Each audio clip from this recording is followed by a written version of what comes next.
Yes, we are, Jesse. So we're going to talk about Reddit today. We've done this once before. We spoke about Reddit stories. You kind of got a bunch of them, and you surprised me with them. And people seem to like it. So we thought, well, you know what? We're going to do it again. We're going to get some Reddit stories. Jesse's procured a couple of stories for us to go through, and I've got no idea what to expect. Jesse, can you give us any insight? We're trying to walk the line between salacious fun and no lawsuit today, please and thank you. Fair enough. Which is the perfect time to get in our disclaimers and rules. Any comments said on here, well, and I am moderating, so I won't say anything like ridiculously defamatory. Sure. But any comment here is not my opinion. It's not Liam's opinion, unless specifically stated. It is the sole opinion of the commenter themselves. And we don't believe it unless it's otherwise been proven true in a court of law or to another high standard. That works, I think. I think so, Jesse. I think so. And I'm intrigued, though, because obviously I prepare all the graphics and the thumbnails for the YouTube videos beforehand. You've given me a very specific theme for this one, which is basically lock Reddit in the AFL Reddit in jail and throw away the key, right? So I've got a bit no sensationalist, idea. but a bit of fun. Of course. But I'm still intrigued. Also, I'm still ready. We're technically a new episode here for YouTube, so like, subscribe, let us know what the weirdest thing you've seen on AFL Reddit is, because I can assure you there's been plenty. That's right, at @CMPerfect_AFL, if you would like to let us know your Reddit stories as well. Jesse? Also, let us know if you want me to do a big footy one, because those are 10 times more salacious and 10 times more likely to get us sued. So if you want us to do that one, and you just happen to be a KC, also a good time to drop that in the comments. But let's get started. So this is from 12 years ago, this post. 12 years? I deliberately picked it because I thought we might get some stuff outside of like what we already know from like the modern times. So a lot of this I'm expecting some pre-internet stuff out here. What are your favourite footy scandals that people probably haven't heard about? Now, unfortunately, a lot of these do boil down to just a bit of good old-fashioned homophobia because it's 12 years ago. So we are skipping those. Of course. Hooray. However, where they're fun and not defamatory or otherwise just unnecessary towards a person, place, or thing, we're going to read them out. Quoting here, as I will always be doing. I used to work with a certain former Port Magpies player from the 80s and early 90s who told me a story how one Thursday night at a pub on Hindley Street in the early 80s, some idiot mouthed off at him and another teammate. Push came to shove. They don't like punctuation. Push came to shove and turned into a full-on brawl. Cops came and arrested them, threw both players in the back of a paddy wagon. Arresting cop drove them to a car park in the South Parklands and let them out. Said he didn't want to F up his footy tips this weekend. That's very good. That's very good. I mean, fair enough, and fair shout to that cop as well, because realistically speaking, if you got something on the line, bit of cash, bit of gambling going on, don't want to lose that. Especially the 80s and 90s, probably all under the table stuff. Didn't have the ease of use that we have today with these bad boys. Well, if it was the 80s, it would still be Sandford era, so there'd be no Adelaide Crow. So it would have been very much that would have been the competition. You would have done your Sandford tips. You don't want bloody Norwood beating the Port Magpies. Like, forget about it. You want to get your tip right. Also, good plug for tips and trades. That's also on YouTube. Make sure you get over for that one. It'll be fun. I'm getting beaten by a robot. So am I, Jesse. So am I. Yeah, but people expect better from me. They do. There's always the unofficial story that Terry Wallace quit the Bulldogs because the Swans had already offered him the job and he accepted. Then the fans didn't like it, so they withdrew the offer and kept interim coach Paul Roos on and still had to pay Wallace under the table because of the previous contract. Oh. I've heard this separately. I don't know how absolutely true it is. I don't know if it's been confirmed in the years since. I have heard this before, though, from other sources. Love a conspiracy theory, though, Jesse. I mean, is that a conspiracy theory, or is that just something that's under the table business that just happens as part of the AFL? Do you have any conspiracy theory ones? Because I love conspiracy theory ones. I have plenty of conspiracy theories I can dole out, but give us one. I don't. Oh, under pressure here. Yeah. I'm going to go with Bailey Banfield is a West Coast plant. Okay. A West Coast plant into where did he get drafted to? Fremantle. Oh, I had a different person in my head because I forgot about him and his existence. A West Coast plant. Yeah. Is there anything to back this up, Jesse, or is it just because it's Bailey Banfield? Yeah. Fair enough. Can we get back to the Reddit stories, please, Lee, before I get sued? Yeah, go on. That was a joke, by the way, Bailey. Much like you're kicking. a lot of people don't realise the week before Dean Bailey was sacked at Melbourne, they were actually going to get rid of Cam Schwab instead. But after the 187-point disaster down at Geelong, the board changed their minds. I still think we made the wrong decision. It was a dog's breakfast at the D's at the time. That was the 187-point loss to Geelong in 2011. Yeah. Club was a total basket case at that point. It's actually amazing they managed to sort themselves out in time to draft Petrarca in 2014, because the way they'd been going at that point, they probably would have ended up with like me and been like, okay, this works. That pretty much sums it up, I think, for Melbourne. Mm-hmm. It took them a while to recover. They got there in the end, and then they immediately fell away, which was really disappointing. It was like a massive. It just they peaked and then just like, that's okay, we're done now. Yeah, back to mediocrity we go. It's been quite disappointing, I think, for the D's over the years. That's all from our first story, because I'm not repeating half of these. We're going to move on to our next story. To break up the scandals, we're going to go with, what's the one game that your team played in that broke your heart? I'm going to answer this first. Okay. And I want you to give yours as well. It's actually, recency bias would say the Gold Coast final last year. Sure. I'm going to say the semi-final to Collingwood in 22. I know the grand final, probably the grand final in 13 is easier. But I think with what that 2022 team was, I actually think we could have done it that year. And look, we were beaten by a better side of the day. Collingwood suffocated us. They deserved the win. It wasn't a case of Fremantle were unlucky. We were so close, and yet Collingwood just had it away from us comfortably enough that it was just one of those things where it was like, I don't think I've ever watched a game where we've been in that situation and just not been frustrated. Mm-hmm. Like that was a weird experience. I think that would probably be the game that broke my heart. I mean, obviously, the 2013 grand final for a 12-year-old kid was devastating. It was pretty upsetting for God, how old was I? 20. A 50-year-old man. 28, something like that. The 2013 has my maths. Yeah, it doesn't matter.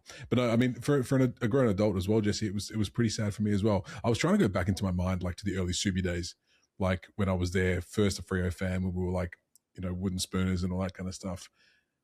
But I cannot think of it. I cannot think of anything on the spot. My brain doesn't work like yours, where I can just retain football information and games. So I'm going to be boring. I'll say the 2013 grand final because it makes sense. I'd also put the 2015 prelim on this list as well, with Hawthorn #1 ticket holder Tom Sheridan firmly in that equation. I do actually have a conspiracy theory for you. Go on. I think the Tasmanian AFL team is more about selling an extra TV game than Team 19. That's all. In my view, that's kind of all it is.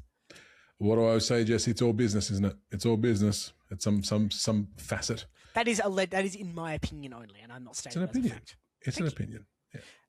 Yeah. So anyway, most heartbreaking games of all time. Someone, I don't actually know which team this person supports, just replied, most of them. That's probably a North fan. This post is 3 years ago, so that's a bit of context there. Yeah. 2016 and 2022 grand finals from a Sydney fan. Yeah, that's probably fair. 22 was just a bit embarrassing for them. 16, they probably should have won. Mm. Although they were just overrun by a very good Bulldog side on the day.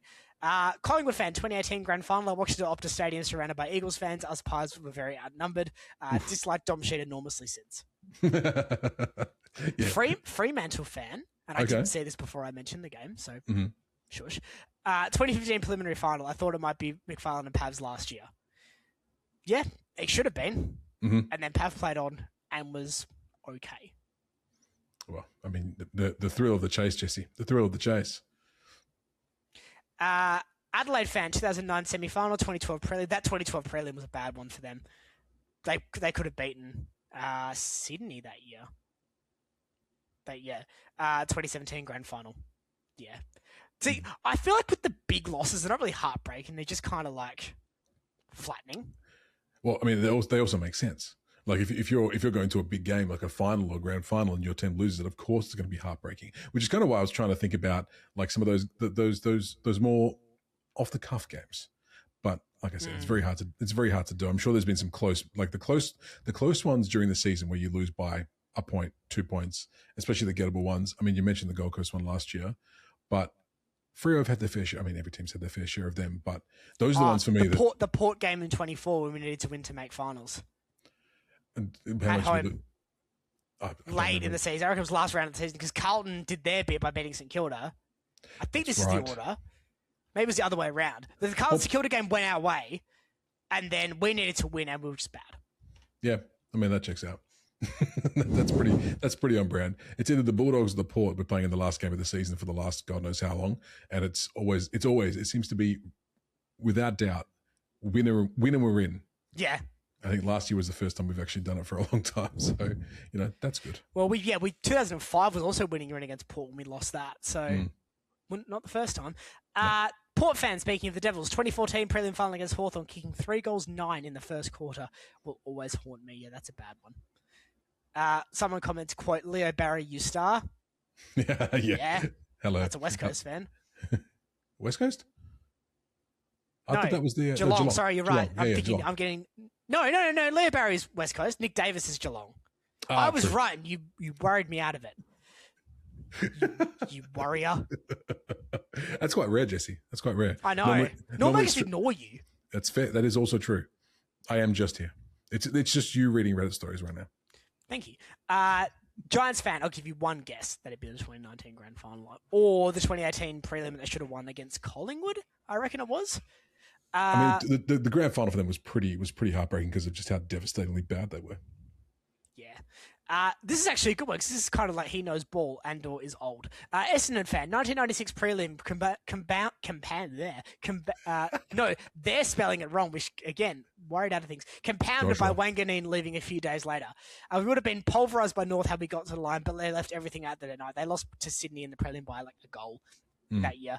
Andrew Dunkley had a very naughty moment in that game and was suspended for the grand final for Sydney as a result, and it probably swung things.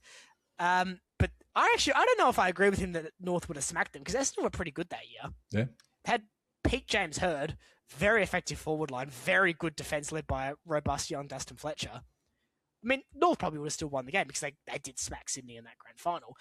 But I don't know if it would have been a linear thing, especially with the home ground advantage of Essendon in Victoria. I know North obviously as well, but big fan base. There's a hypothesis. Brisbane fan, 2004 grand final was supposed to win 4 in a row. I'll never get over our home prelim being in the G. Those damn contracts. I remember watching that game actually because it was all the rage. You lost to Collingwood, right? 04 grand final. Yeah. No. They lost to Port. Port, of course they did. Yeah. One and only. Another type of magpie. Only we're not allowed to call them the Magpies because Angry Eddie. Can't call them that. Cacaw. I mean, there's got to be a bunch more, Jesse. Like everyone's going to have their own thoughts of the. Let us know in the comments down below. Tell us what game broke your heart? What game broke your heart? I mean, God. I have a left field one actually. 2014 Waffle Prelim, we kicked 7-27 against Subiaco. Oh, bombed ourselves out of grand final. Subiaco went and absolutely smacked East Perth in the grand final the next week. 7-27. Yeah, we were the best team that year too. Filthy about that. We didn't get a premier. We should have won in 2012. We lost to Clem on the grand final by 10 points. Also a heartbreaking game. We were bad in 2013. 2014 that was it. So can you imagine me having consecutive years like that? Lose a 2012 grand final with Fremantle. Lose a 2013 grand final with Fremantle. Lose a 2014 prelim with Fremantle. Lose a 2015 prelim with Fremantle. I'm surprised you've grown up to be the stable young man you are, Jesse, with such heartbreak under your belt. Actually, they will write stories about me in 100 years' time. Actually, do you know what was heartbreaking? Us kicking 1 goal 7 and being the laughing stock of the entire bloody competition to this day. Laughing stock anyway. We employ bloody Justin Longmuir. Last Reddit story to go through today. I thought this would be a bit of a fun one to finish on. What is the biggest local footy scandal you know of? Local footy scandal, okay. Yeah, I thought I like when we could get the local ones or like the country footballers. I like to chuck them in because less defamatory for starters. There's also no rules out in the country. It's outlaw footy. Yeah. This is where the good stuff is. Gaza Football Club in Adelaide currently fighting a $250,000 fine for allegedly breaching the Adelaide Footy League salary cap. That's a big fine. Wait, and so obviously I have so many questions. So you've got a look the Gaza Football Club. Yes, not that one. Fair enough. I figured as much. Obviously, they have salary caps because they need to control it. Obviously, who are you bringing in your local footy league, your country footy league, to breach a salary cap that it's A, worth it, and B, that's going to cost you probably what is equivalent of 3 times your salary cap, I'm guessing, in a fine. Like, how much are you playing these? How much have the country kids paid? Good money. Really? Pretty like average waffle players will go to like the Goldfields League because they'll make more money and they'll just be better. Yeah, there's good money in country footy. A lot of it is allegedly not done in compliance with salary cap rules. Allegedly, Clearly, yeah. Well, I suppose in that case we don't have to do the allegedly, do we? But no, there's good money in country footy. If you know where to look, there's good money in country footy because the whole town gets behind it with sponsorships, right? Every town wants to be the better town in the region. Yeah, but the local chippy, how much money are they going to be able to give to? They'll give because their nephew might play in the team, or they might play in the team, or they might have played in the team, or their kids might play in the juniors program. Fair. I'm just still thinking about the volume of money they could give, like to get the money that you're saying they could get. They would have to fork out quite a bit. But I guess there's lots of small little businesses out there. I see your point. Fair enough. Now, I'm going to have to censor this. You can probably guess where some of the censoring is in this one. Okay. Are you just going to say it and I'll censor it later? No, I'm going to self-censor. Very smart, because I wouldn't have censored it anyway. How did I know that was coming? I'll never forgive the nice man of a dad goal umpiring in the under-16s at Montrose for refusing to pay a goal late in the fourth quarter that ended up costing us the game because after losing 5 minutes of playtime, brackets no time on in juniors, at least in the EFL back then, not the EFL Championship, I assume that's the Eastern Footy League, close brackets, his kids' team, nice guys Montrose, kicked a goal in the last score of the game and won by 5. To this day, I can't help but consider Montrose to be my least favourite suburb in Melbourne's outer east and a likely wretched hive of scum and villainy. Whenever I'm driving along Canterbury Road, a shame given it's a pretty area, sorry, this is a long bracket, a shame given it's a pretty area, and realistic old mate, nice man, goal umpire dad has possibly moved suburbs by now, close brackets. That's probably because he knows where you live now. He needs to move on. This guy's coming for him. Someone replied to his comment just about bad umpiring in general. Sure. He then replies again, having coached juniors while playing in the twos, couldn't agree more. Saturday I'd be dealing with the occasional plonk. Then Sunday a dude too old to be a plonk living vicariously through his kid who would scream complex tactics and or kick it long, despite them being 11 and unsurprisingly incapable of kicking a 50-metre set shot on the run under pressure. One time told the senior coach this season I was assistant coach / runner for that I'd walk mid-game because of how much he yelled at the umps, who were themselves like 14 years old. Parents need to rein it in. I also think yep. Great song. What, Rain Me In. Sam Fender, Olivia Dean. Chef's the kiss? Edits for it. Someone needs to make a James Aish edit. If someone likes TikTok, go make a James Aish Rain Me In edit. Yeah, I will pay you with a shout out on this show. Yeah, make sure you tag Jesse too because he'll love that. Yes. I think a lot of those people take. Also, actually, don't bother tagging me. I'll find it. I mean, it'll just come up. One of my Google alerts for James Aish will ping. It'll come up in your suggestions, mate. Don't worry about it because they'll know that you've searched longingly and for days trying to find James Aish content, and just there's not a lot there. There's not a lot there, and then someone will do this, and first thing you'll see when you pop up, you wake up, oh, your day's made. Your day is made. Someone has taken the time to give you James Aish on a platter. Someone replied. Did you get that jersey, by the way? Which one? There was a signed James Aish jersey you sent through me, like a picture of the other day. I'm pretty sure. It. No, shame. I know. Would have been good for the new studio. Yes, it would be. Reply to the original comment about Montrose. These are the kind of grogs I live for. Anytime I drive through West Coburg, I remember the time in under-18s a game was called off before half-time when a brawl spilled into the crowd where their already suspended players dragged our boys over the fence. Nice. It's just like the amount of videos you see of those country leagues where it's just all in. Like it's just the brawl start. It's the umpires may as well just get off the field. Just let it happen. See if there's a game left to play afterwards. Probably not. This is a good story, and I will probably do a couple more before we wrap this up from this thread. Wasn't exactly a scandal, but it was funny as hell. We were playing against a side that should not have been in our league. Brackets the following season they were bumped up 2 divisions. Close brackets. Down by over 120 points late in the fourth. Old mate was about 35 metres out, 45-degree angle, and was lining up for his 10th goal. Just as he went to kick it, my mate on the mark turned his back and gave him the big brown eye. Of course, old mate shanked it and missed everything. The umpire on the mark dropped to the ground, wee-weeing himself laughing. So the ump from the other end sprinted down, blowing his whistle and gave a 15-metre penalty.